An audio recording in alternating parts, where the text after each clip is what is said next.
Assalamualaikum warahmatullahi wabarakatuh. Pada kesempatan kali ini, kami dari kelompok 5 yang beranggotakan Desrifani Ezra, Lucy Rahmawati, Andra Firuzi, dan saya, Rio Negara Utama akan menjelaskan materi modernisasi petani dari mata kuliah perekonomian Indonesia yang diampu oleh Ibu Arius Nias MSI.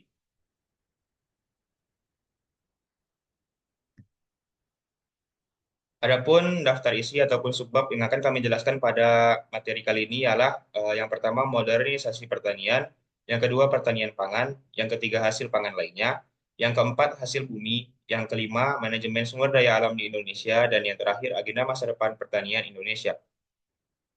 Masuk ke subbab yang pertama yaitu modernisasi pertanian. Modernisasi pertanian Indonesia menjadi fokus utama strategi pembangunan Orde Baru. Sektor ini mengalami dampak yang lebih ringan dibandingkan sektor-sektor lain pada era Soekarno. Namun, performa pertanian sebelum 1966 tergolong kurang mengesankan. Sektor beras menjadi indikator penting keberhasilan Orde Baru, khususnya dalam dekade pertama setelah tahun 1966.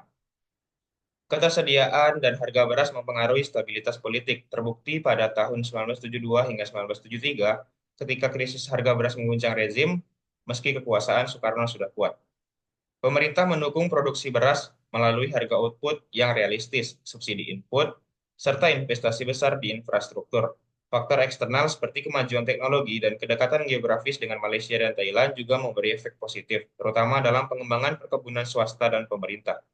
Pertumbuhan output pertanian dari 1966 hingga awal 1990-an mencapai 4% per tahun, dengan tanaman pangan mendominasi nilai tambah sektor ini.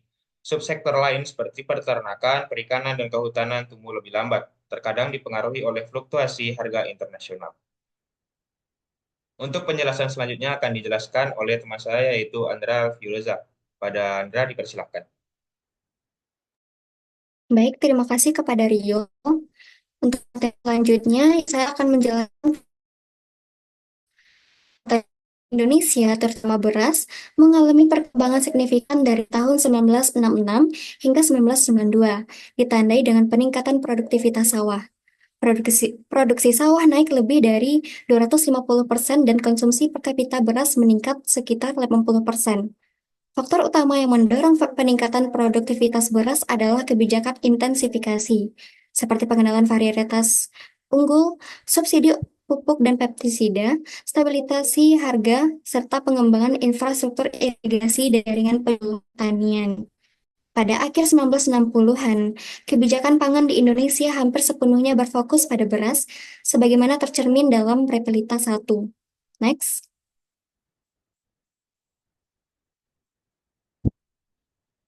Nah, selanjutnya tentang pertanian pangan. Sebagaimana dekade 1970-an, kebijakan beras diperkuat oleh Bulog dengan penetapan harga dasar dan plafon untuk menjaga insentif perdagangan swasta. Meskipun tantangan seperti musim kering dan serangan hama warang sempat menghambat produksi beras mulai tumbuh pesat antara 1977 hingga 1984, yang mencapai 38,1 juta ton pada tahun 1984. Penyebab utama keberhasilan ini adalah kebijakan intensifikasi komprehensif yang meliputi peningkatan cakupan HIV hingga lebih dari 61% pada awal 1980-an, serta peningkatan penggunaan pupuk yang naik lebih dari 12 kali lipat antara 1969 hingga 1992. Selain itu, subsidi pupuk meningkat signifikan mencapai 756 miliar pada tahun 1987. Strategi ini berhasil mencapai swasembada beras pada 1985. Meskipun beberapa tantangan muncul seperti masalah kapasitas penyimpanan dan dampak lingkungan akibat penggunaan pupuk berlebihan. Next, yang selanjutnya yaitu hasil pangan lainnya. Kisah sukses beras telah menguasai sektor pangan, sementara palawija terlupakan. Pada akhir rezim Soekarno, pemerintah mendorong masyarakat untuk makan jagung karena ketahanan beras menurun. Palawija terbengkalai hingga tahun 1970-an, namun mulai diintensifikasikan pada masa Repelita II. Produksi jagung, kacang tanah, dan keledai mulai ditingkatkan. Jagung menjadi fokus utama karena responsif terhadap teknologi baru. Di Repelita 3, palawija mendapat perhatian lebih serius. Produksi palawija mulai meningkat signifikan dan berhasil melebihi pertumbuhan beras. Namun, produksi kacang tanah dan keledai memuncak dengan meningkat pesat seiring pangsa pasar yang berkembang. Meski demikian, perlindungan tinggi diberikan para produsen kedelai, yang menguntungkan hanya satu produsen beras, sementara singkong dan ubi jalar terus melemah karena dianggap inferior dan kehilangan peluang ekspor. Komersialisasi palawija juga berjalan lambat, berbeda dengan Thailand yang berhasil memasuki pasar pelet singkong internasional. Baik, saya kembalikan kepada Rio. Terima kasih kepada Anda yang sudah menjelaskan materi. Untuk penjelasan selanjutnya akan saya serahkan kepada Desri Fani. Pada Fani dipersilahkan. Baik, terima kasih moderator. Saya akan menjelaskan materi selanjutnya yaitu hasil bumi. Kinerja tanaman komersial tidak sebaiknya tanaman padi. Sebagian besar tanaman komersial kecuali kelapa sawit dan kakao. Pertumbuhannya lambat dan tidak stabil.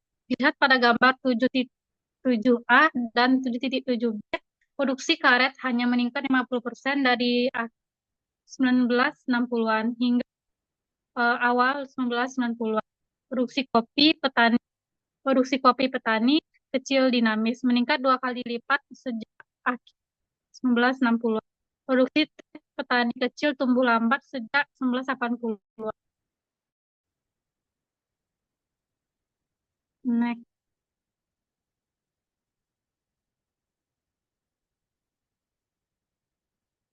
Indonesia adalah produsen minyak sawit terbesar kedua di dunia setelah Malaysia. Indonesia berpotensi menjadi produsen terbesar di dunia karena keunggulan biaya. Data menunjukkan peningkatan produksi tanaman komersial lebih dari perluasan lahan daripada peningkatan hasil. Perkebunan unggul seperti karet dan kelapa sawit mengalami penurunan hasil karena perluasan lahan. Sektor perkebunan karet, kelapa, minyak sawit, dan teh merupakan produsen utama, sementara tanaman lain diproduksi oleh petani kecil. Petani kecil dapat lebih kompetitif karena biaya operasional lebih rendah.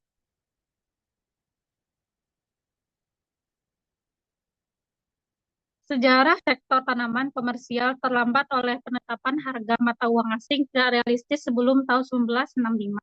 Setelah tahun 1965, sektor ini mulai tumbuh dengan adanya sistem nilai tukar mata uang asing lebih stabil, investasi investasi infrastruktur dan situasi politik yang membaik. Harga pada masa kolonial tanaman pangan berkembang dengan perlindungan tinggi. Harga domestik jauh lebih tinggi dari pasar internasional. Biaya sosial perlindungan mencapai 465 miliar pada 1986 sampai 1987. Pemerintah mencoba meningkatkan partisipasi petani kecil sejak 1975. Meski ada kekhawatiran terkait manajemen dan pemasaran unit produksi dan pengolahan stagnan dengan hambatan reformasi. Sekitar 300.000 hektar lahan produktif di Jawa tetap tidak dimanfaatkan. Indonesia menjadi produsen kopi terbesar ketiga di dunia, dengan ekspor 50 juta per tahun pada 1980-an. Produksi cengkeh berkembang pesat karena permintaan industri rokok, namun terikat pada regulasi ketat. Peraturan pemasaran lokal semakin penting daripada kontrol impor internasional yang menguntungkan pada 1970-an juga mendukung pertumbuhan sektor ini.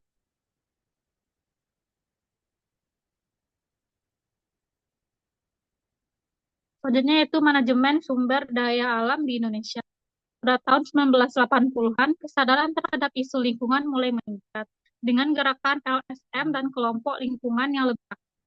Badan internasional seperti Bank Dunia mulai memasukkan fokus ekologi dalam proyek perencanaan. Ada pengakuan bahwa tujuan lingkungan dan ekonomi dapat dicapai secara bersamaan. Sektor sumber daya alam minyak, khususnya kehutanan, mengalami pertumbuhan yang tidak merata dan menjadi sumber kontroversi.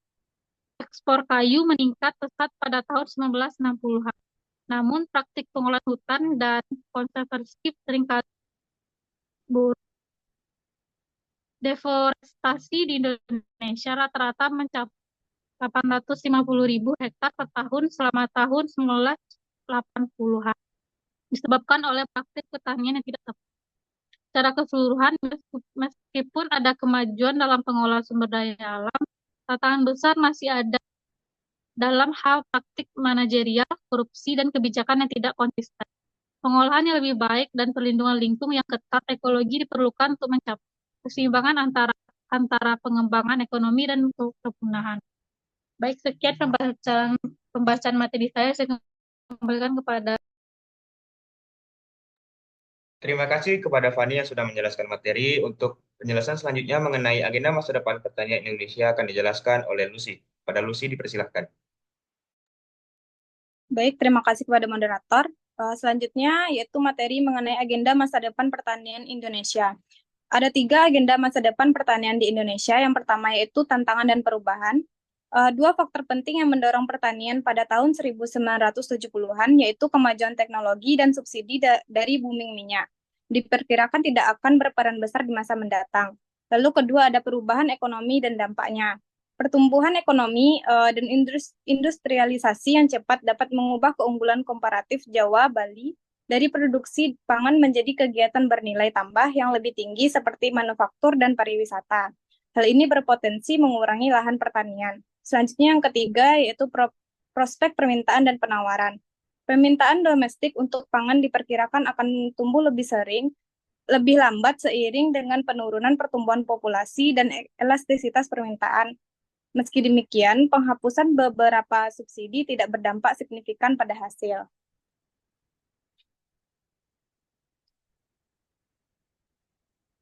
Yang keempat yaitu kebijakan dan reformasi. Reformasi pertanian perlu dilakukan dengan mengurangi regulasi dan meningkatkan promosi.